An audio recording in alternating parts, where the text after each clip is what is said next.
नमामि विघ्नेश्वर चरण पंकजं नमामि लंबोदरं नमामि वक्रतुंडं नमो नमो नमो नमो नमो हे गजवदन गजवदन गजवदन नमो नमो हे गजवदन गजवदन गजवदन नमो नमो हे गजवदन विघ्न हरण गुण महासदन है वक्रदेव फिर वक्रवदन है विघ्न हरण गुण महासदन है वक्रदेव फिर वक्रवदन है महाकाय तू मूषक निर्भर ऐसी माया ज्ञान की निर्जर मूर्खों के भी बुद्धि विधाता भरत सुतों के सिद्धि प्रदाता नमो नमो है गजवदन गजवदन गजवदन नमो नमो है गजवदन तू है पहला प्रेक्षक नाटक का तू मालिक तू है पहला प्रेक्षक नाटक का तू मालिक ले ले नाटक मोदक हो अब नाटक टक टक टक टक नाटक मोदक ले ले तुम दिल भट्ट नमो नमो है गजवदन गजवदन गजवदन नमो नमो है गजवदन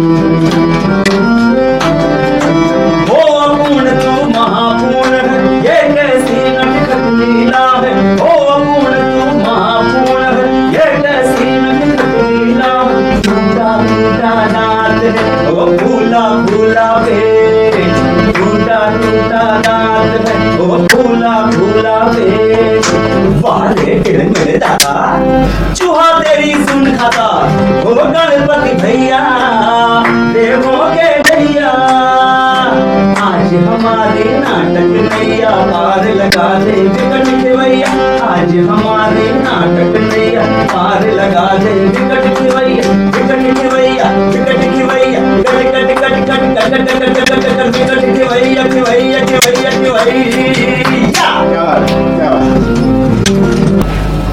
ई नाट्य चौपाल में आज का विषय है music an integral part of theatre और प्लेस। इसको अगर स्टेटमेंट माना जाए तो इस पर बहस नहीं हो सकती, बिल्कुल, क्योंकि music is an integral part of life. Yes, वैसे ही म्यूजिक जो है वो रंगमंच का भी एक अभिन्न अंग है।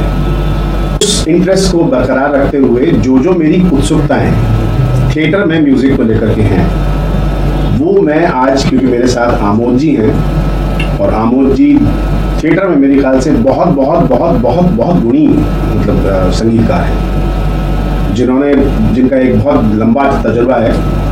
कारण जी से लेकर के और तमाम लोगों के साथ काम किया, इन्होंने खुद म्यूजिक दिया, कारण जी के साथ काम किया और अभी आखिर मतलब लेटेस्ट अभी जो है ताज़ा जो है वो गुलजार साहब की कुछ कविताओं पर भी इन्होंने कंपोज किया है। तो मेरी जो उत्सुकताएं, उम्मीद है कि वही आप लोगों की उत्सुकताएं भी होंगी, वही क्यूरियोसिटीज आपकी होगी। तो मैं आमोद जी से वो वैसे सवाल करता जाऊंगा, क्योंकि मेरा सौभाग्य है कि आज आमोद जी हमारे साथ हैं, मेरे साथ हैं। तो आमोद जी, आप ही बताएं शुरुआत कहाँ से हुई, कैसे हुई और म्यूजिक किस तरीके से आपको लगता है कि थिएटर का एक अभिन्न अंग लगा है? थिएटर के म्यूजिक में सबसे बड़ा जो योगदान जो हमारी जनरेशन ने देखा और जो उनको सामने काम करते हुए देखा, वो बाबा करण साहब। और ये परम सौभाग्य है जो आपको और मुझे दोनों को उनका सानिध्य मिला।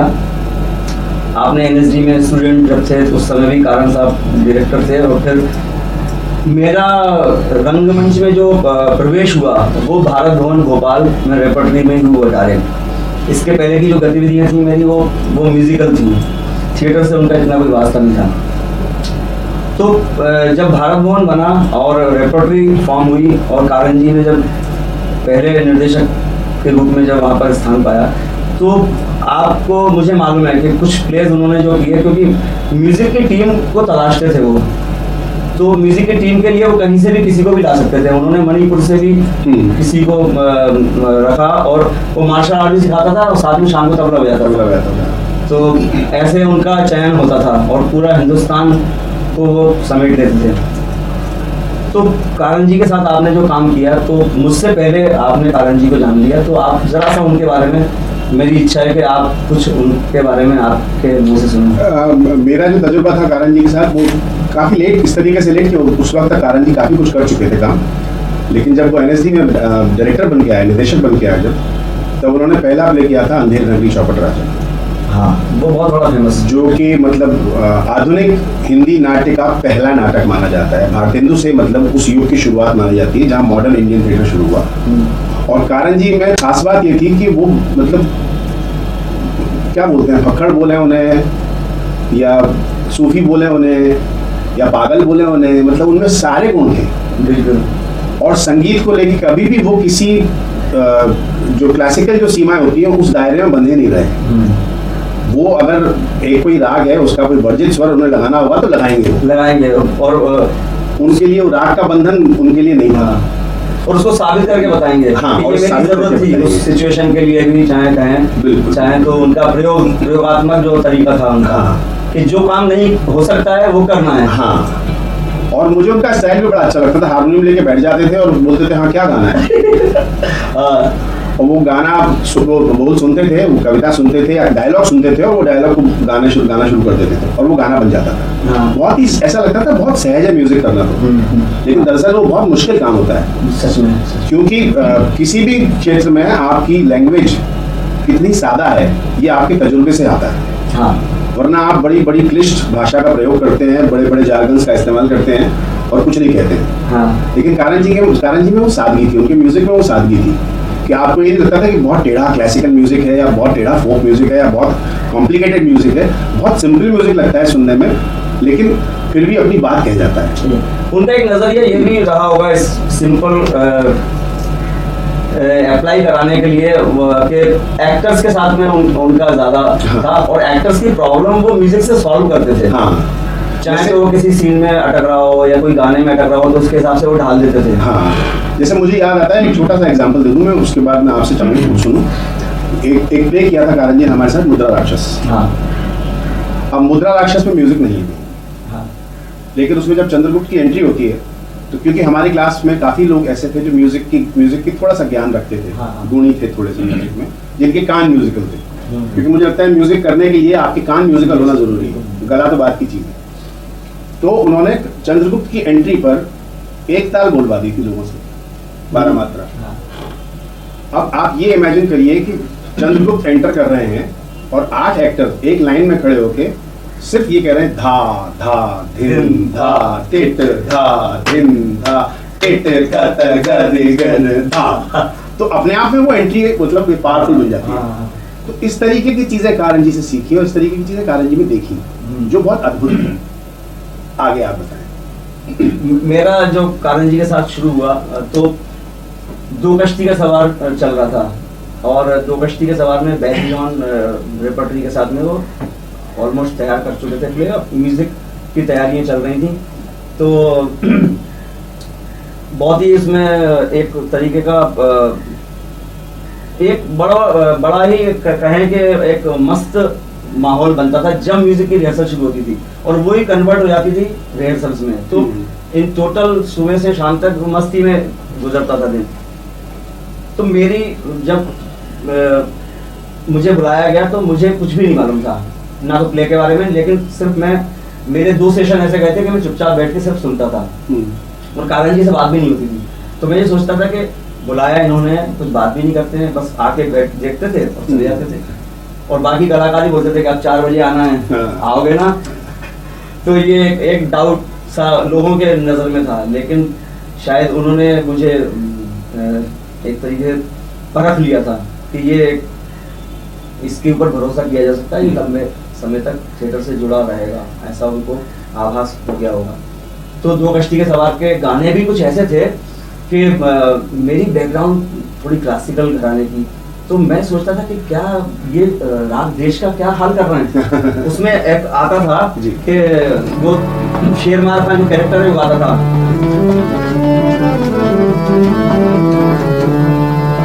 एक चाबी से एक चाबी से खोल रहा हूँ।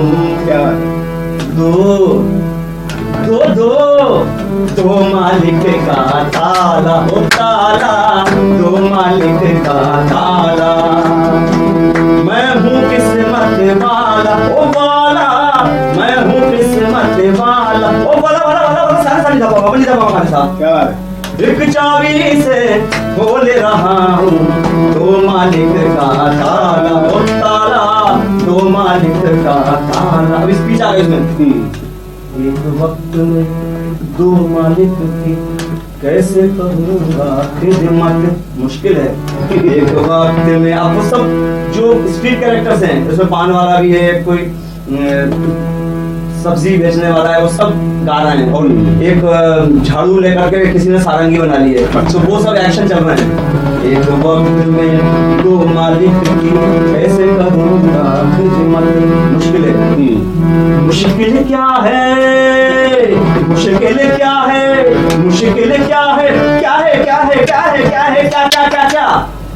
अरे काम करूंगा चमकी, अरे चमकी पूछो क्या चमकी, मेरी किस्मत मेरी किस्मत मेरी किस्मत किस्मत।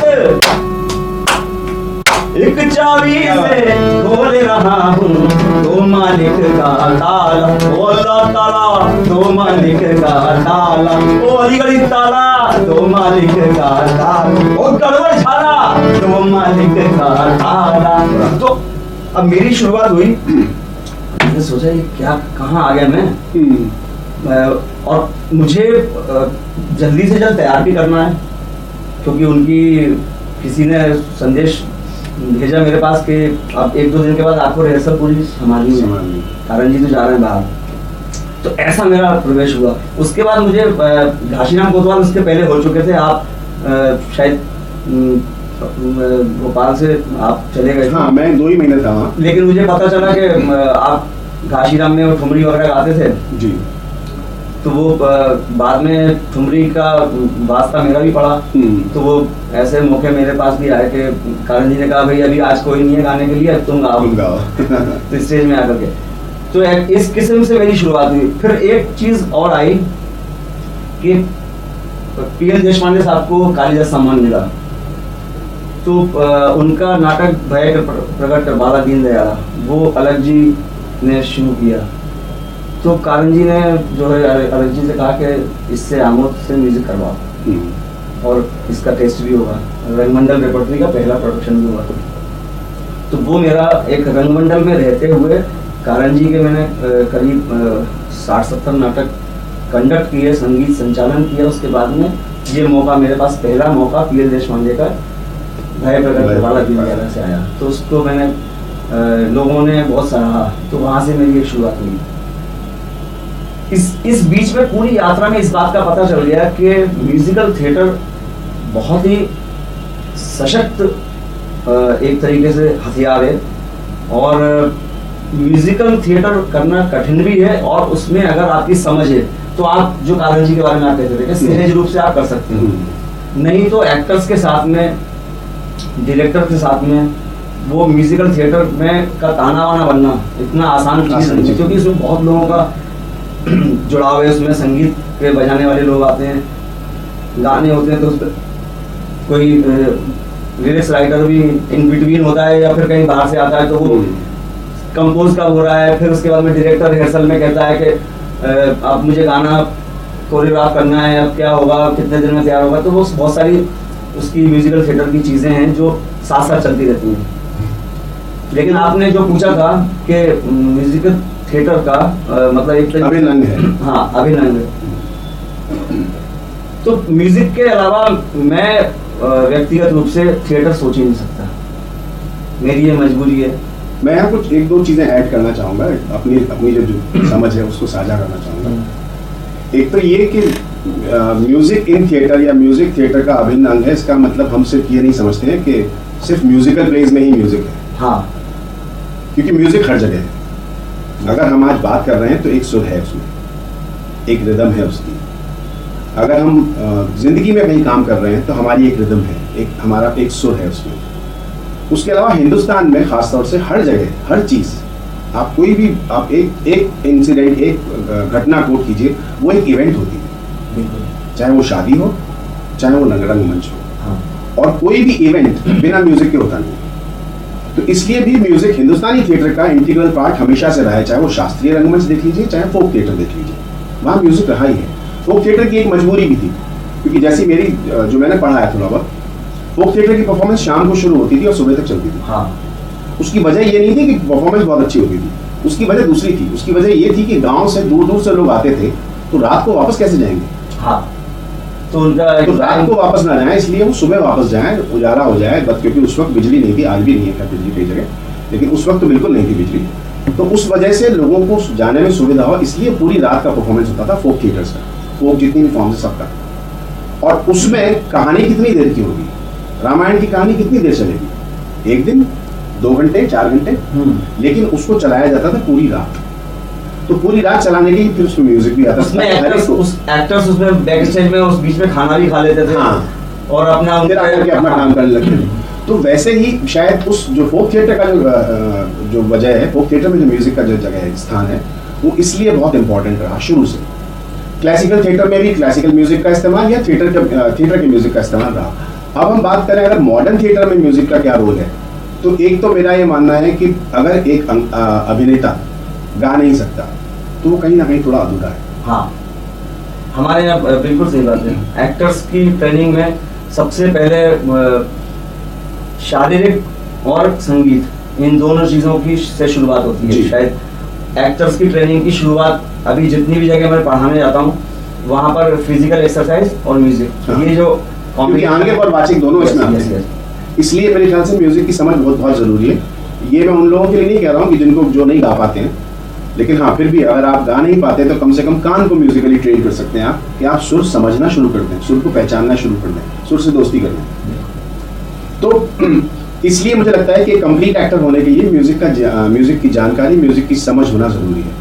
इसके अलावा जो म्यूजिक के रूप हैं नाटकों में, वो सिर्फ साउंड इफेक्ट्स में नहीं है, वो आपके एक्टर की स्पीच में भी है। कई बार आप नीचे के सुर में बात करते हैं, आपकी स्पीच बहुत नीचे होती है, फिर डायरेक्टर बोलता है नहीं पिच ठीक नहीं है, पिच थोड़ा ऊंचा होना चाहिए। हाँ।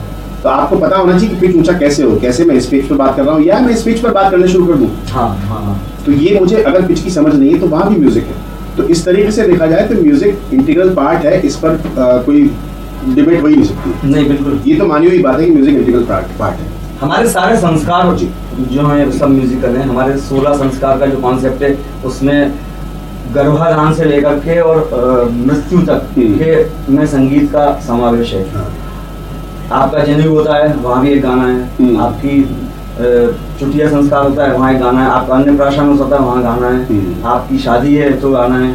तो हर उसमें तो हमारी कस्टम्स भी जो है, हमारे रीति रिवाज सब संगीत प्रधान है, सब संगीत प्रधान है। तो हमारी जितनी भी जो स्टेज की जो गतिविधियाँ होती हैं या जो भी उसमें प्ले में इन्वॉल्व हैं लोग, उनको उन गतिविधियों की जानकारी देने के लिए वर्कशॉप के माध्यम से या नाटक के माध्यम से ये बहुत ज़रूरी हो जाता है। और ख़ासतौर से जब एक थिएटर ग्रुप जब एक लंबे समय तक काम करता है और उस थिएटर ग्रुप में जब इस किस्म की एक्टिविटीज़ ना हो, अगर मान लीजिए बहुत लंबा थिएटर ग्रुप एक है बड़ा, उसका कई साल से चल रहा है, अगर वहाँ पर कोई म्यूजिकल नाटक नहीं हुआ तो क्वेश्चन होता है कि भाई ये किस किस्म के नाटक करते हैं, इनकी तो एक भी प्ले में कुछ म्यूजिक की झलक नजर नहीं आई, तो वो अधूरा है उनका। इसलिए बहुत सारे थिएटर ग्रुप में जहाँ कभी म्यूजिकल थिएटर नहीं हुआ या म्यूजिक की बात नहीं हुई, उन लोगों ने भी इस बार कई 4-5 साल से देख रहा हूँ कि म्यूजिक को लेकर के उन्होंने बहुत एक अपना इंटरेस्ट दिखाया है और म्यूजिकल थिएटर करने का बहुत ज़्यादा उन्होंने प्रयत्न किया है। हालांकि म्यूजिकल थिएटर होता बड़ा मुश्किल है, बहुत मुश्किल। वो मुश्किल इसलिए होता है कि म्यूजिकल थिएटर में जो एक्टर्स होते हैं वो ग्रुप में 5-6 एक्टर होते हैं। मेरे ख्याल से आप लोगों के जो ग्रुप्स हैं उनमें 5-5-6 एक्टर्स होंगे, उसमें से कुछ नॉन एक्टर्स भी होंगे। फिर उसके बाद आपके पास कुछ टेक्नीशियन होते हैं, बैक स्टेज वाले होते हैं, लेकिन म्यूजिक वाला कोई नहीं होता है आमतौर पर। म्यूजिक वाला बाहर से मंगाया जाता है और जैसे ही बाहर से म्यूजिशियंस आते हैं तो वो लगता है अरे यार ये खर्चा आ गया है, खर्चा, रिहर्सल के लिए इनको पैसे देने पड़ेंगे, शो के लिए पैसे देने पड़ेंगे। तो उस चक्कर में आर्थिक कारणों से कई बार जो छोटे थिएटर शहर के जो ग्रुप हैं वो रिकॉर्डेड म्यूजिक इस्तेमाल करना लग जाते हैं, वो फिर लाइव म्यूजिक से बचना चाहते हैं, बिल्कुल, क्योंकि उनकी आर्थिक सीमाएं इतनी कम है हाँ कि वो खर्च नहीं कर सकते इतना कि लाइव म्यूजिशियंस बुलाएं और लाइव सिंगर्स बुलाएं, लाइव म्यूजिक रखें और फिर इतने लोगों इसमें भी अलग अलग शहरों की अलग अलग समस्याएं हैं। जी जी जी किसी शहर में म्यूजिशियन मिल जाते हैं तो वहाँ पर मैंने देखा कि जितने बड़े शहर में हम थिएटर करने गए वहाँ पर ये समस्या हमें ज़्यादा आई, और जितने छोटे शहर में गए वहाँ पर हमको मिले कि सर ये बजाता है, ये भी एक ढोलक बजाता है, सर ये हारमोनियम भी बजाता है, ये फ्लूट बजाता है, शाम को फ्लूट लेके आऊँगा मैं सर। तो ऐसे खुद ऑफर करते हैं कि सर मैं ये भी बजाता हूँ, मैं लेकर आऊँगा। तो हमें एक तरीके की एक बड़ी म्यूजिक टीम मिल जाती है, तो हमारा एक म्यूजिक टीम के मिलने की वजह से हमारा सोच का दायरा बढ़ता है। जैसे मैं कई वर्कशॉप में गया, वर्कशॉप में जब मैंने देखा कि वहाँ पर मैं खैरागढ़ गया, खैरागढ़ यूनिवर्सिटी में, वो तो म्यूजिक यूनिवर्सिटी, तो मुझे गाने के लिए जब सीनियर से और जूनियर बजाने वाले, सितार वाले और गायक कलाकार तबले वाले वो मिल गए, मतलब मेरी 15-20 लोगों की टीम, तो म्यूजिक इतना इनरिच होता गया, म्यूजिक इतना पावरफुल होता गया कि मेरा हर रिहर्सल में म्यूजिक का एक अलग ही एक डायमेंशन होता था, और हर रिहर्सल का एक मजा म्यूजिक का अलग था। गलतियां थी, डायरेक्टर जब शाम को पॉइंट्स लेते थे देते थे तो वो बताते थे, लेकिन इन टोटल उसकी ताकत इतनी कमाल की थी। उसका कारण क्या था? वो खैरागढ़ यूनिवर्सिटी, वो एक म्यूजिक की यूनिवर्सिटी, इधर सितार की क्लास हो रही है इधर, और डांसर्स भी मिल गए। मैंने उसमें मधुशाला की, तो मधुशाला में कथक नृत्य में के स्टूडेंट्स ने उसको पोएट्री के साथ में उनका एनेक्टमेंट हुआ, तो वो एक अलग प्रयोग हो गया। तो बहुत सारी संस्थाओं की वजह से, इंस्टीट्यूशंस की वजह से, उनकी सिस्टर इंस्टीट्यूशंस कौन सी हैं, उसकी वजह से म्यूजिकल थिएटर बहुत रिच हो जाता है जी। और इसकी एब्सेंस में हम कई बार एक हारमोनियम और एक ढोलक वाले के लिए तरसते हैं कई बार, और उसके बिना भी गुजारा करने की कोशिश करते हैं कैसे होगा। यहाँ पर मैं एक बात और मुझे याद आती है, जिसमें एक प्ले का जिक्र मैं खास तौर से करूँगा, लेकिन उससे पहले मैं कुछ 2-3 चीज़ें शेयर करना चाहूँगा लोगों के साथ भी। म्यूज़िक का इस्तेमाल हम कई वजहों से करते हैं। जैसे कई बार हम म्यूज़िक सिर्फ इसलिए इस्तेमाल करते हैं कि हम ये बताएं लोगों को कि ये नाटक कौन से देश का है या कौन से प्रांत का है। अगर पहाड़ी किसी जगह में वो स्थित है पूरा नाटक, तो फिर हम पहाड़ी म्यूज़िक का इस्तेमाल करते हैं। या अगर गोवा में कहीं है तो हम कोंकणी म्यूज़िक का इस्तेमाल, वो इंस्ट्रूमेंट्स या वो उस तरीके की चीज़ें इस्तेमाल करते हैं। तो कई बार हम स्थान बताने के लिए म्यूज़िक का इस्तेमाल करते हैं। कई बार हम किसी चरित्र का मूड बताने के लिए म्यूज़िक का इस्तेमाल करते हैं कि ये दुखी है तो भी दुख वाला राग या दुख वाले स्वर इस्तेमाल किए जाएँ, क्योंकि कविता नहीं है उसमें, गीत नहीं है, लेकिन सिर्फ म्यूज़िक है। तो कई बार हम मूड के हिसाब से म्यूज़िक करते हैं। कई बार हम नरेशन के लिए म्यूज़िक करते हैं कि हमें नरेशन देना है, हमें एक सूचना देनी है, या हमें एक नरेशन सीधा देना है, कहानी बतानी है लोगों को। और उसकी एक बहुत आइडियल सी मिसाल है, जो कि बहुत ही अच्छा महान नाटक मैं मानता हूँ उसको, अंधायुग जी, जिसमें कथा गायन जो है वो इतना सशक्त, एक तो काव्य नाटक मेरे ख्याल से उससे बेहतर कोई है ही नहीं। जो पूरा नाटक कविता में है, जिसको कविता सीखनी है या समझनी है या कविता की रिदम समझनी है नाटक वाले को, तो वो अंधायुग एक बार पढ़ ले, और अगर सही तरीके से पढ़ ले अंधायुग तो बहुत बड़ी चीज़ हासिल कर लेगा। तो अंधायुग जैसा नाटक जो मेरे ख्याल से हर अच्छे डायरेक्टर ने एक या 2 बार किया है, और हर शहर में उसके मंचन हुए, मैं उसकी बात करना चाहूँगा यहाँ। क्योंकि अंधायुग जब मैंने 1976 में किया, जिसमें एक्ट किया मैंने जी, उसमें पूरा रिकॉर्डेड म्यूजिक था। अच्छा, क्योंकि म्यूजिशियंस नहीं थे। अंधायुग का रिकॉर्ड मतलब अरे पूरा म्यूजिक रिकॉर्डेड था, क्योंकि म्यूजिशियंस नहीं थे। जो म्यूजिशियंस थे उनको लेकर के ट्रैवल करना आसान नहीं था।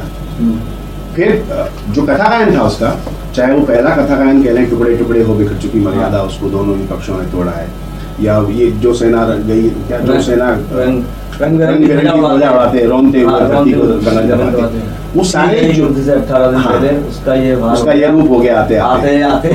तो ये सारे जो कथा गायन थे वो कवित्व में थे, और सिर्फ कवित्व में थे, मतलब कंपोज नहीं थे जो हमने किया वो। उसके बाद भी मैंने उसके कई मंचन देखे, वहां भी मतलब क्योंकि सीमाएं थी, म्यूजिक तो था, बैकग्राउंड म्यूजिक था, लेकिन कहीं भी जो गीत जो हैं वो कंपोज नहीं थे, क्योंकि वरना फिर वो गाने पड़ते।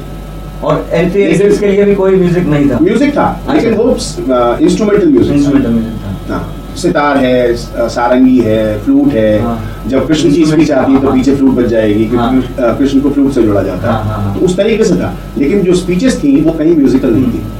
लेकिन कारंजी के जो प्ले है, जो कारंजी ने जब प्ले की, जब ये किया था अंधायुग, उसमें सारी चीजें कंपोज थी, और उसका एक अलग असर था। आपने कारंजी के साथ भी काम किया और आपने अपने आप भी अंधा योग में म्यूजिक हाँ, दिया है।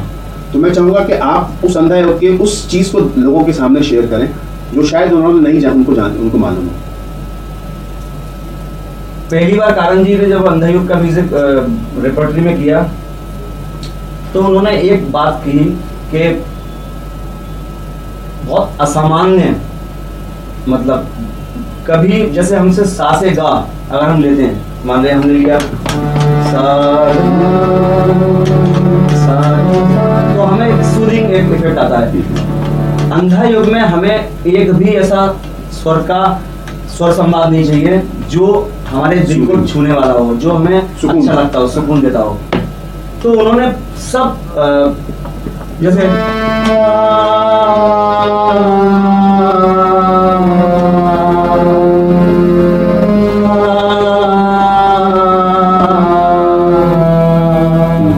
गांधारी आ रही है, ये कैसा कंधन है,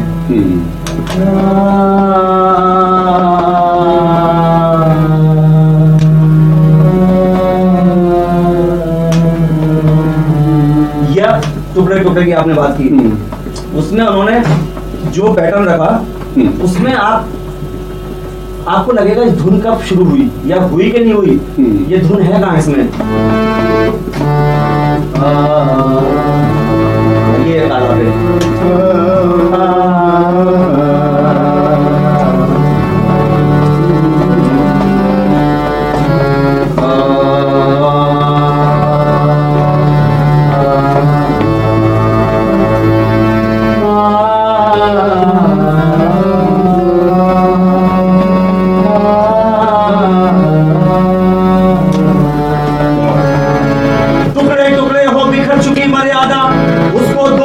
पक्षों ने तोड़ा है, पांडव ने कुछ कम कौरव ने कुछ ज्यादा,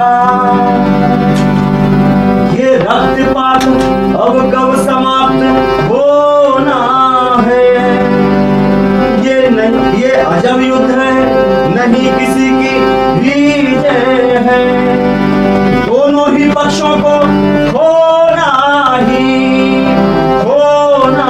है,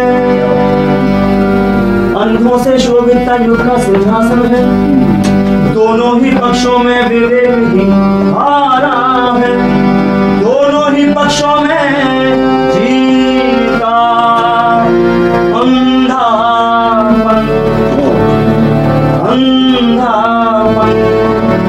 भय का अंधापन, ममता का अंधापन, अधिकारों का अंधापन जीत गया,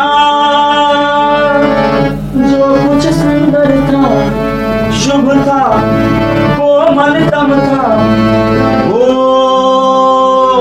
हारे गया, द्वापर युग बीत गया।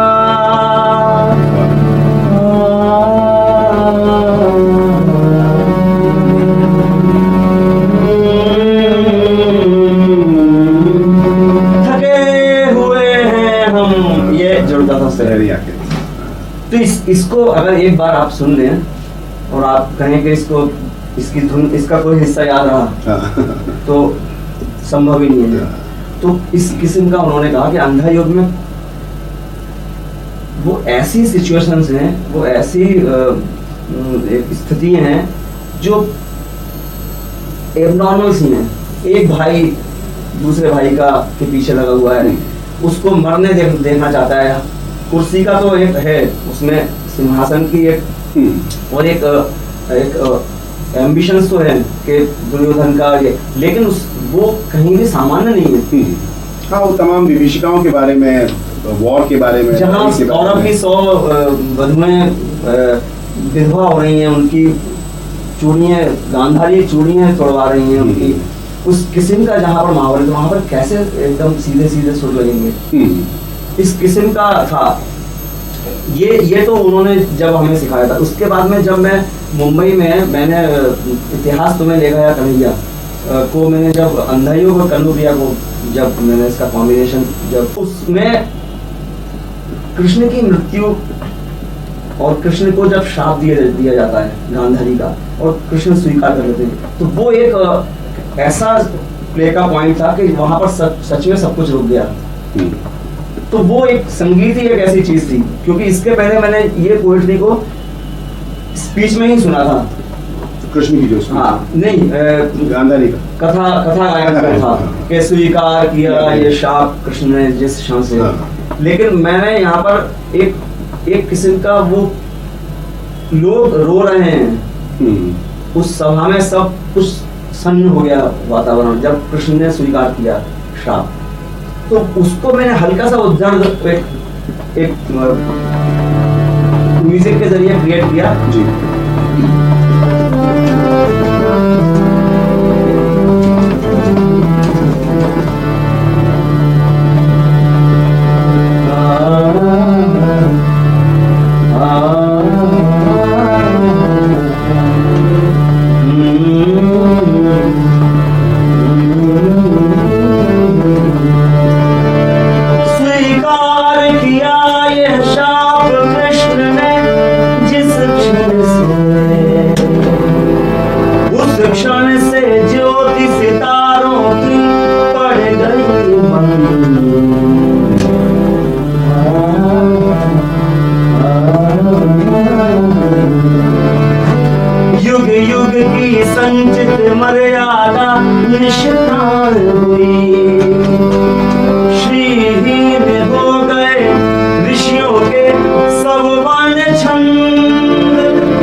पर युग संध्या की कलुषित छाया जैसा ये शाम सभी के मन पर अंगारा।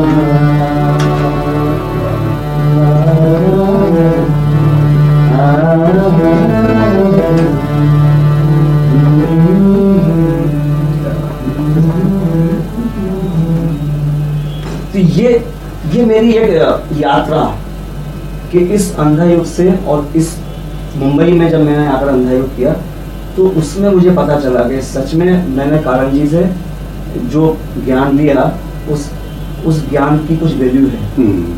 मतलब कई बार हम सीखते हैं पढ़ते हैं लेकिन हम सोचते हैं कि पता नहीं ये तो यूज ही नहीं हो रहा है। लेकिन हम जब किसी गुरु से सीखते हैं और हम उसी चीज को कंपोज करते हैं, हमारा नजरिया बदल जाता है और हम कुछ अलग कंपोज करते हैं।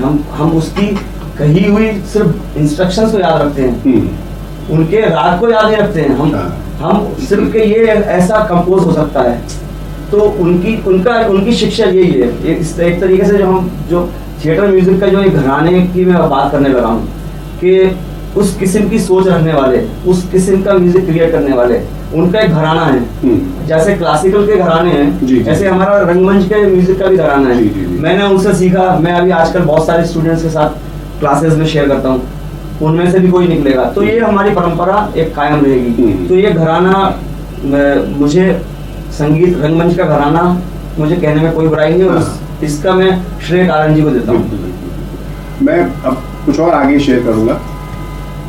जो मैंने पहले भी ये बात कही थी कि म्यूजिकल बेस के लिए या म्यूजिक करने के लिए गले से ज़्यादा कान की सुरीले होने की ज़रूरत है। उसी लाइन पर मैं फिर आगे बोलूँगा कि आप अमीर तभी बनेंगे जब आप में ग्रहण करने की क्षमता हो। आपके पास कुछ होगा तभी आप लोगों में बांट पाएंगे, और कुछ होने के लिए, कुछ हासिल करने के लिए आपको यूं नहीं रखना पड़ेगा अपना हाथ, ताकि आप इकट्ठा कर पाए, तभी आप बांटेंगे उसमें। और ये क्योंकि हम सारे लोग जो थिएटर कर रहे हैं काफ़ी सालों से, मैं अपना एक्सपीरियंस शेयर कर रहा हूँ इस वक्त कि मैंने कई लोगों के साथ काम किया जो बहुत गुणी लोग रहे, म्यूजिक में भी गुणी लोग रहे, एक्टिंग में और डायरेक्शन में थे ही वो। जैसे काजल घोष दिल्ली में है, हाँ, जैसे भास्कर चंदावरकर जी थे जी, जैसे यहाँ बॉम्बे में कुलदीप सिंह जी हैं। कुलदीप सिंह जी, बिल्कुल। ये सब लोगों ने नाटकों में म्यूजिक को जिस तरीके से इस्तेमाल किया है, सब अलग अलग तरीके से इस्तेमाल किया है, लेकिन फिर हर एक तरीका अपने आप में कंप्लीट लगता है। हाँ, ऐसा नहीं है कि कोई एक ही तरीका परफेक्ट है बाकी सब गलत है। भास्कर जी का म्यूजिक कुलदीप जी के म्यूजिक से बिल्कुल अलग है, लेकिन फिर भी दोनों ने अपने तरीके से वही बात कही है हाँ। जो एक थिएटर वाला कहना चाहता है। या काजल घोष का म्यूजिक जो है बिल्कुल अलग म्यूजिक है। मुझे याद है काजल दा अगर कभी इस प्रोग्राम को देखेंगे या सुनेंगे तो वो जरूर कहेंगे अच्छा ये बात तुमने यहाँ भी बोल दी। हम लोग एक प्ले कर रहे थे वॉल्पोनी, एडवर्ड बॉन्ड का प्ले है अंग्रेजी, हाँ। उसका पवई में अच्छा नाट्य रूपांतरण किया था, बंसी कौल डायरेक्ट कर रहे थे।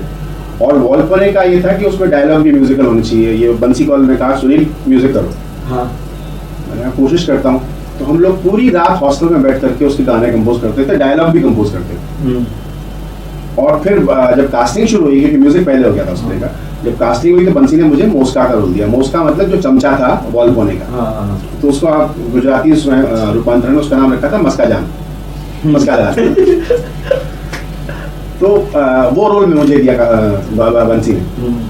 तो फिर हुआ कि म्यूजिक में कौन बैठेगा, तो फिर काजल जी को बुलाया गया, काजल घोष को। तो काजल घोष पहले दिन आए, काजल घोष बड़े म्यूजिक डायरेक्टर, हाँ। वो आकर के कोरस में बैठे और उन्होंने सुर बजाया। मैंने उनको गाने की धुन बता दी, उन्होंने वो गाना बजाया। तो मैंने कहा नहीं काजल ना गलत बजा रहे हैं, ये सुर नहीं ये सुर लगेगा। अच्छा। तो उन्होंने चौंक के देखा ये कौन लड़का है जो मुझे बता रहा है कि ये सुर नहीं ये सुर, म शुद्ध नहीं म तीव्र लगेगा। हाँ। फिर बोले उस वक्त तो मुझे बुरा लगा, लेकिन बाद में जब तुमने गाया उसको तब मुझे लगा ठीक है। हाँ। तो ये जो चीज है कि आप कभी भी कहीं भी कुछ सीख सकते हैं, किसी भी उम्र में किसी भी हैसियत से। तो इसलिए मैं कह रहा हूँ कि वो जो ग्रहण करने वाला जो मादा है वो जितना विस्तृत रहेगा वो उतना ही आप बांट पाएंगे। यस, वो म्यूजिक डायरेक्टर के अंदर भी इतनी फ्लेक्सिबिलिटी होनी चाहिए। जी। मैंने देखा कि बहुत सारे लोग बड़े रिजिड होते हैं कि जो मैं गा रहा हूँ जो मैं बजा रहा हूँ वही आपको करना है। लेकिन मैंने एक्सपीरियंस किया है कि जब हम एक्टर्स के साथ काम करते हैं तो हम एक स्ट्रक्चर हमारे दिमाग में होता है, लेकिन वो स्ट्रक्चर कभी भी वो टूट सकता है, कभी भी वो स्कैटर्ड हो सकता है, कभी भी वो बदल सकता है, वो सुबह शाम की रिहर्सल में बदल सकता है। वो मैंने देखा भी है ऐसा। और मुझे इस बार मैं पूरा इसमें यकीन करता हूँ कि जब एक्टर्स से हम गवाते हैं गाने, खासतौर से रंगमंच जब का म्यूजिक करते हैं, हम हमारे पास दिमाग में आता ही नहीं है कि हमें ये धुन सिंगर से गवानी चाहिए, या हम कई बार सोचते भी नहीं है कि इसके लिए कोई एप्रोप्रिएट होगा। मैंने बहुत सारी धुनें थिएटर की ऐसी बनाई हैं कि शायद जगजीत सिंह जी गाते हैं तो उनका वो नंबर टॉप नंबर बन चुका होता, या कोई दूसरा सिंगर भी, आज सुखविंदर भी है, कैलाश खेर भी है, जो हमारे थिएटर की मेरी कुछ कंपोजिशन गाएं तो वो कहाँ से कहाँ पहुँच जाए। लेकिन हम वो नजरिया नहीं रखते हैं। हमारा नजरिया ये है कि हमारा एक्टर ये है और इसको गाना है और ये जितना बेहतर गा दे। हमारा सपना यही है कि ये एक्टर अच्छा गा दे और ऑन स्टेज वो कहानी के साथ जुड़ जाए। हमारा नजरिया ये रहता है। तो हम बहुत ही फ्लेक्सिबल हैं। थिएटर म्यूजिक का सही मायने में म्यूजिशियन बड़ा फ्लेक्सिबल होता है, जो किसी एक्टर की बात भी मान लेता है। अगर उसने गलती से भी कोई सुर दूसरा ले लिया, गलत ले लिया और लगा कि नहीं यही तो सही लगा ये मैंने कभी लगाया, तो इस किस्म का एक इम्प्लीमेंटेशन होता है थिएटर के म्यूजिक में। बजाने के लिए भी होता है, गाने के लिए भी होता है। ये बहुत जरूरी चीज है। अब मुझे लगता है एक बात और करनी चाहिए हमें कि म्यूजिकल बेस की बात तो कर ली। हाँ। अब हम नॉन म्यूजिकल पे की बात करें। हाँ। जैसे आधे अधेरे हुआ, जैसे संध्या छाया हुआ। हाँ। कि उन नाटकों में म्यूजिक किस तरीके से म्यूजिक है। तो जो रियलिस्टिक प्लेज हैं या जो नॉन म्यूजिकल प्ले, मतलब नॉन म्यूजिकल मतलब वैसे म्यूजिकल हैं वो प्ले, लेकिन म्यूजिक उनमें नहीं है, गाने नहीं है उनमें। गाने के अलावा जो म्यूजिक है हम उसकी भी बात करें मेरे ख्याल से। आधे अधूरे में बहुत म्यूजिक की गुंजाइश है और मैंने किया नहीं है वो प्ले, मैंने सिर्फ देखा जो है। ऐसा कोई भी प्ले जो जिसमें लेकिन आधे अधूरे में मुझे कई बार इस किस्म के म्यूजिक का भी मैं हिमायती नहीं हूँ कि कहीं पर अगर बड़ी सैड सी सिचुएशन है तो सारंगी बज गई या फ्लूट बज गई। फ्लूट में उन्होंने कहा नहीं दुख का ये है, इसमें बेस फ्लूट बजाओ। अरे भाई हाई पिच से भी दुख आ सकता है। तो वो उस किस्म की कई चीजें तोड़ने का मेरा मन होता है। तो मुझे लगता है कि आधे अधूरे में इस किस्म का म्यूजिक जब भी मैं करूं तो फ्लूट हुआ या बहुत ही जो पीछ ऐसी जो चीजें जैसे सारंगी हुई, इस किस्म की चीजों का इस्तेमाल करने से उसका म्यूजिक अच्छा नहीं हो सकता। उसके लिए सच में कुछ दूसरा सोचना होगा। उसमें कुछ कोरस की वॉइसेस लेकर के आप कर सकते हो वर्कआउट कि आप 10-15 मेल फीमेल वॉइसेस के साथ में कुछ कोरस करो, उसके साथ में आधे अधूरे करो आप। ये मैं कभी मौका मिला तो करूंगा मैं ऐसा। उसके साथ में कुछ इंस्ट्रूमेंटेशन हो रहा है जो कि एक महेंद्र नाथ की, सावित्री की, अशोक की सारी अंडर करंट में क्या चल रहा है, ये किस किस्म के फ्रस्ट्रेशन में जी रहे हैं सब कलाकार और सब एक्टर्स।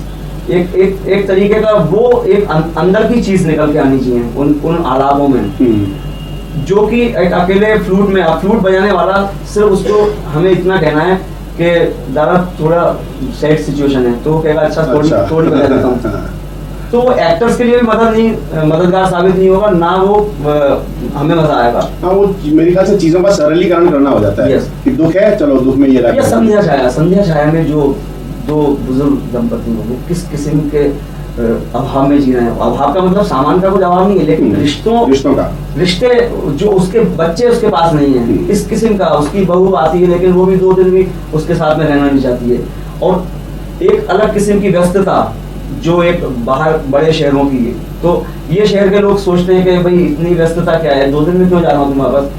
तो इस किस्म की मनस्थिति कि टूटे से एक लोग, टूटते हुए जा रहे लोग, कमजोर लोग, टूटे से लोग, जो कि एक बारात गुजर रही है तो वो कपड़े पहन लेते हैं, वो कपड़े पहन के बरामदे में आते हैं, उसमें शामिल होने वाले लोग। हाँ, तो उनका दुख दर्द, उनकी चीज को कैसे उभारोगे, तो इस किस्म ये सोचने की बात है। जब मुझे लगता है इससे एक चीज मुझे अभी दिमाग में आई, 1 मिनट से कुछ सेकंड के लिए रोक रहा हूँ मैं, कि जैसे संध्या छाया में मुझे सूखे हुए पत्तों का हवा से बहना, ये एक साउंड मुझे लगता है संध्या छाया में इस्तेमाल हो सकती है। बिल्कुल बिल्कुल बिल्कुल। अब वो कहाँ इस्तेमाल होगी, कैसे इस्तेमाल होगी, लेकिन मुझे लगता है कि हाँ, जो गिरे हुए पत्ते हैं वो हवा से कैसे उड़ते हैं। तो इस तरीके से कई बार आप म्यूजिक के बारे में सोचना शुरू करते हैं, क्योंकि मुझे लगता है कि म्यूजिक सिर्फ इंस्ट्रूमेंट्स में नहीं है, म्यूजिक के लिए इंस्ट्रूमेंट्स बनाए जा सकते हैं। बिल्कुल, चाहे वो नारियल के खोल हो, चाहे वो राई को आप किसी एक बटर पेपर पे गिराएंगे तो बारिश की आवाज, या वो शीशे के कंचे या उनको थाली में जब घुमाते हैं एक आवाज करते हैं, या आप मेटल पर स्क्रैच करते हैं तो खरोशने की आवाज आती है, बहुत तीखी आवाज जो कान को लगती है। बैम्बूज को जब काट के आप जब उनको आप फ्लोर में जब करते हैं तो जो उसका बाउंस होने का जो इफेक्ट होता है वो एक किस्म का झींगुर का इफेक्ट देता है। ये इस किस्म के चीजों को इकट्ठा करके रखने की किसी की आदत होती है, और वो प्ले में बहुत काम आते हैं कई बार। मेरे भी 1-2 क्वेश्चंस हैं आपके, कि जब आप किसी प्ले का जब म्यूजिक करते हैं तो किस किस्म का सोच लेते हैं? जाहिर सी बात है कुछ गाने कंपोज करने हैं, कुछ बैकग्राउंड म्यूजिक बनाना है, कुछ सीन्स के पीछे का म्यूजिक है, कुछ इंटरप्रेटेटिव म्यूजिक है, कुछ लिंकिंग म्यूजिक है, कुछ डार्क के म्यूजिक है। तो और आपने बहुत सारे म्यूजिक कंपाइल किए हैं जी।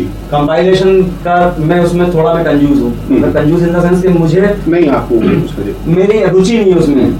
मुझे क्या लगता है कि ये मेरे ऊपर काम का बोझ है, जबकि मैं गाना कंपोज करने के लिए मुझे आप 5 गीत दे दीजिए, मैं शाम तक आपको 5 की धुन बना दूंगा, लेकिन आप कहेंगे कि मुझे ये म्यूजिक आप ढूंढ के दीजिए, तो वो मेरे लिए समस्या है। और फिर मुझे मिलते भी क्या है कि मान लीजिए फ्लूट के पीस मिल गए, तो मैं वो तो आजकल एक अच्छी चीज ये भी हो गई है, हम पहले कंपाइलेशन जब किसी प्ले के म्यूजिक का करते थे तो हम ना सीडी खरीदते थे, हम जू में जाकर किसी दुकान में जाते थे या मॉल में जाते थे, और हम 15-20 सीडियों सुन के फिर छांटते थे म्यूजिक, और उसमें से कट करके निकालते थे। आज अचानक हमें कोई म्यूजिक चाहिए, आप मोबाइल में आपने ये किया, लीजिए सुनिए। अरे वो उसका गाने का इंटरलूड कैसा है, और सीडी शाम को मैं बताता हूँ आपको, नहीं ये सुन लीजिए। तो एक इस तरीके की नेटवर्किंग ने कंपाइलेशन में बहुत मदद की है। उस किस्म की सोच रखने वाले लोगों को तुरंत वो एबिलिटी है, लेकिन क्रिएट करने का जो अलग मजा है। हाँ, क्रिएट करने का बिल्कुल अलग मजा है, बिल्कुल सही बात है। जो आप बात पूछ रहे थे कि मैं कैसे करता हूँ, तो अगर मैं गाना कंपोज करता हूँ तो मैं गाने की आत्मा का ध्यान रखता हूँ। हाँ, गाने में किस चीज को बोलना है। जैसे मैंने एक गाना कंपोज किया है, हालांकि मैं इस वक्त गा नहीं पाऊंगा क्योंकि मेरा गला बहुत बुरी हालत में। नहीं, आप उसकी सिर्फ 2 लाइन में बताता हूँ। माया गोविंद जी ने गीत लिखा था, और एक नाटक है दिल ही तो है, उसमें कंपोज किया, उसके लिए कंपोज किया था। जानबूझ के इसके नीचे कर रहा हूँ,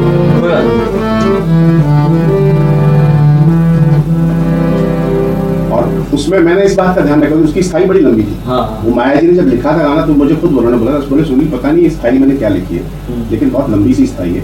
तो ये जो कन्वेंशनल गाना है उस तरीके की नहीं है, क्योंकि उसकी स्थाई है जिंदगी एक पेड़ है और मैं परिंदे सी, काश नाजुक पंख को मिलती उड़ान एक लम्हे की। मैंने कहा इसमें मीटर कहाँ है? इसमें मीटर कहाँ है? अभी इसी के बाद मैं गुलजार साहब का सुनाऊंगा, आपको पता चलेगा क्या समस्याएं होती है। बोले बस ये ऐसा ही है। मैंने कहा बात तो बहुत अच्छी है। तो फिर मैंने उस गाने को कन्वेंशनल गाने की बजाय उसको अलग तरीके से कंपोज किया, थोड़ा सा उसको, मुझे इतने मालूम ऑपेरा की समझ नहीं है लेकिन शायद वो टच था उसमें। जिंदगी एक पेड़ है और मैं परिंदे सी, क्या बात है, काश नाजुक पंख को मिलती उड़ान एक लम्हे की। जिंदगी एक पेड़ है और मैं परिंदे सी। तो इसमें मैंने इस बात का ध्यान रखा कि थोड़ा सा आवारापन, थोड़ा सा उड़ना, इसलिए ये जो लाइन है ऐसे करी। उसके बाद जो लाइन थी वो थी, मैं सदा डरती हूँ गिरने से, डर मुझे, मैं सदा डरती हूँ उड़ने से, डर मुझे लगता है गिरने से। तो मैंने कहा इसको कैसे कंपोज करूँ, तो फिर मैंने उसको ऐसे बनाया, मैं सदा डरती हूँ गिरने से। अब डर था तो डर मुझे लगता है गिरने से, ताकि नीचे गिरे, वरना अगर ऊपर जाएगा तो फिर गिरना थोड़ी होगा, फिर तो उछना हो जाएगा। Yes yes yes.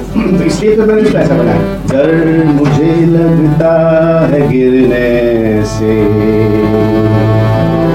मन ही मन जलती हूँ उन सब से जो नहीं डरते हैं मरने से। जब मैं छोटी थी मुझे लगा था सबके पाँव मुझको थाम लेंगे, रास्ते दिखलाएंगे और प्यार देंगे, पर उन्होंने मुझको गिर जाने दिया, दर दर यूं ठोकरें खाने दिया। जिंदगी एक पेड़ है और मैं परिंदे सी। तो इस गाने में मैंने बोल और उसकी आत्मा को ध्यान में रखा था, लेकिन कई बार ऐसा होता है कि आपके लिए बोल और आत्मा इतना इम्पोर्टेंट नहीं है। आपके लिए मूड आपको हाईलाइट करना है या आपको ये बताना है कि कौन सा वक्त है। मैं आधुनिक नाटकों की बात कर रहा हूँ। तो फिर आप उसमें जब म्यूजिक कंपाइल करते हैं तो आप जो कह रहे हैं कि आप कहीं से कोई पीस लेकर के, कई बार ऐसा होता है कि आपको कहीं से कोई पीस नहीं मिलता, या अगर आप अपने आप से असंतुष्ट हैं, जो कि एक कलाकार के लिए बहुत जरूरी चीज है कि an artist should never be satisfied with himself, should not be contented with himself or herself। तो अगर मैं वैसा हूँ तो फिर मैं कोई पीस उठा के यूज नहीं करूंगा, मैं सोचूंगा अब इसके लिए क्या किया जा सकता है।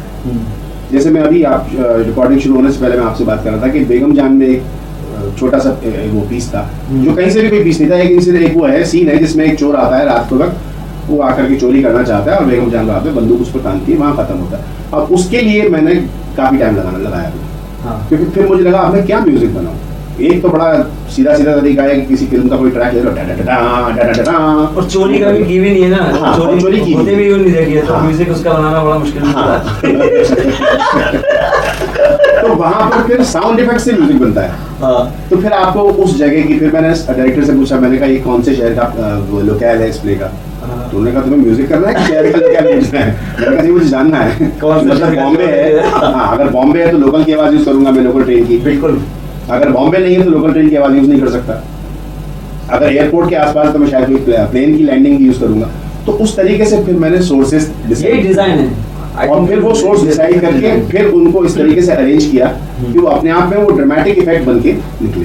तो कई बार हम म्यूजिक का जो इस्तेमाल है वो साउंड इफेक्ट को ही इस्तेमाल करते हैं म्यूजिक के तौर पर, लेकिन वो एक ड्रामेटिक इफेक्ट बढ़ाने के लिए करते हैं। बिल्कुल, बल्कि ये इसको डिजाइनिंग कहेंगे क्योंकि आप एक फ्रेम है, उस फ्रेम के अंदर आपको कई चीजें डालनी है। अब क्या डालनी है, कौन से कलर की होंगी, क्या होंगी, एक तरीके का वो सब उसका सिलेक्शन उसी में टाइम लगता है कि भाई ये कलर के ये कलर के ये कलर, जी। और वो आप एक बार चेक कर करके भी देखते हैं, हाँ। फिर वो देखते हैं कि नहीं। और इसमें बहुत बड़ी भूमिका आपके साथ में 50% डायरेक्टर की भी होती है। बिल्कुल। डायरेक्टर आपने बहुत मेहनत की, इसके बाद में अगर मान लीजिए इम्पैक्ट नहीं आया उसका, या डायरेक्टर को लगा कि नहीं ये कुछ, हाँ, पर कई बार इसमें बड़ा उल्टा हो जाता है। हाँ, कई बार डायरेक्टर ने वो नहीं सोचा होता है, हाँ। लेकिन जब वो म्यूजिक सुनता है तब उसे लगता है अरे हाँ यार, इसको तो मैं इस्तेमाल कर सकता हूँ पूरा, तो उस सीन को वो उस तरीके से फिर और अच्छा बना देता है। मेरा अनुभव भी है, और मैंने ऐसा होते हुए देखा है कि डायरेक्टर्स जब म्यूजिकल थिएटर करते हैं, म्यूजिक वाले इस किस्म के बंदे जब आपके पास होते हैं, तो डायरेक्टर बहुत ज्यादा ओपन हो जाता है। डायरेक्टर भी इम्प्रूव करता है, डायरेक्टर्स इम्प्रूव करते हैं, एक्टर्स इम्प्रूव करते हैं, क्योंकि इस किस्म का रोज सामंजस्य कुछ हो रहा है, कुछ साउंड्स के जरिए, कुछ म्यूजिक के जरिए, और ये बड़ा प्लीजेंट सा माहौल बनता है बिल्कुल एक तरीके से। तो मेरा अनुभव तो म्यूजिकल थिएटर का ही है, इसलिए मैं हमेशा मैं अपनी सब दुख दर्द भूल जाता हूँ। हाँ।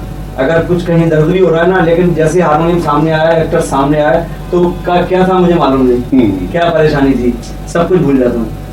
तो इस किस्म की पोएट्री में मुझे भी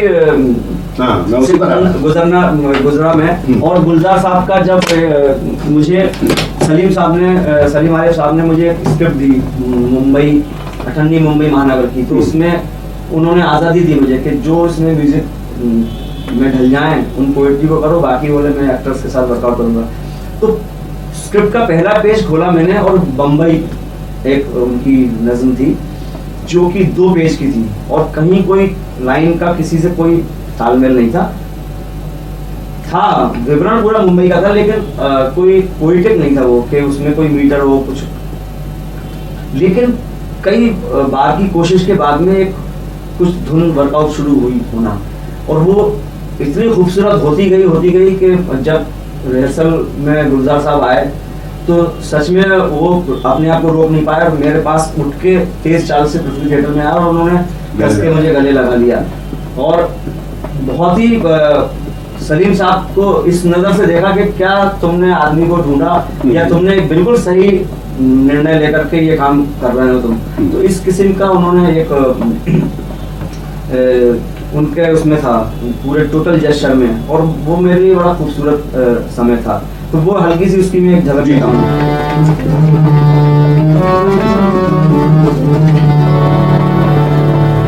बम्बई उसमें है, लेकिन आजकल क्योंकि मुंबई कहा जाता है, तो हमने फिर सबके साथ में बैठ के यही डिसीजन लिया कि बम्बई की जगह बोलेंगे मुंबई बड़ी लंबी सी मछली की तरह लेटी हुई पानी में।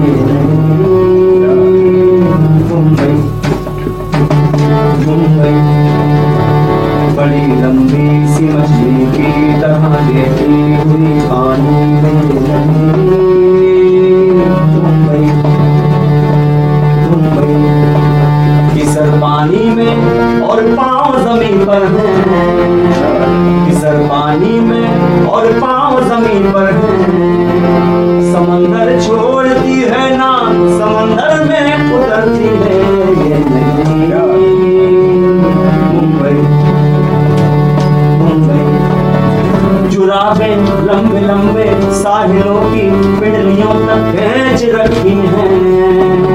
समंदर खेलता रहता है पैरों से, हमेशा छींकता है, शाम होती है तो टाइड में। समंदर एक झोंका था समंदर का, यही देखा है साहिल पर समंदर कोक में भरकर, जो शाने की तरह हर रोज पी जाता है सूरज को। बड़ा तंदुरुस्त रहता है, कभी दुबला नहीं होता, बड़ा तंदुरुस्त रहता है, कभी दुबला नहीं होता। कभी लगता है ये कोई तिरस्मी सा जजीरा है। मुंबई किसी गिरगिट की चमड़ी से बना है आसमां जिसका, जो बादलों की तरह रंग बदलता है। मुंबई कसीनों में रखे दूध की सूरत चलता रहता है। कसीनों में रखे की सूरत चलता रहता है। मुंबई मुंबई फिर एक आता है इसमें, कभी इस शहर की गर्दिश नहीं रुकती, कोरस उसको चुप करता है, चुप, कभी इस शहर की गर्दिश नहीं रुकती, इसे बैलून लगे हैं किसी एक्सेल पे रखा है, इसे बैलून लगे हैं किसी एक्सेल पे रखा है, तिलस्मी शहर के मंजर अजब हैं, तिलस्मी शहर के मंजर अजब हैं, अकेले सियासत की सड़कों पर, अकेले सियासत की सड़कों पर, तिलस्मी चेहरे ऊपर जगमगाते होर्डिंग्स पर झूलते हैं, सितारे झांकते हैं नीचे सड़कों पर, वहाँ चढ़ने के जीने ढूंढने पड़ते हैं, पातालों में गुम होकर, पातालों में गुम होकर। यहाँ जीना भी जादू है, यहाँ जीना भी जादू है, यहाँ पर ख्वाब भी टांगों पे चलते हैं, यहाँ पर ख्वाब भी टांगों पे चलते हैं, उमंगे फूटती हैं जिस तरह पानी में रखे मूंग के दाने, चटकते हैं तो जी भी घूमने लगती है।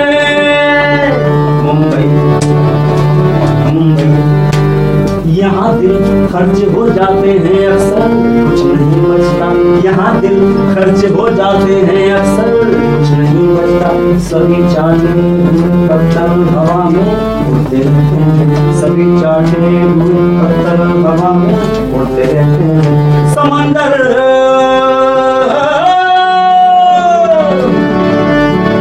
समंदर रात को जब आंख बंद करता है, ये नगरी पहन के सारे जेवर आसमां पर अक्स अपना देखा करती है, करती है, करती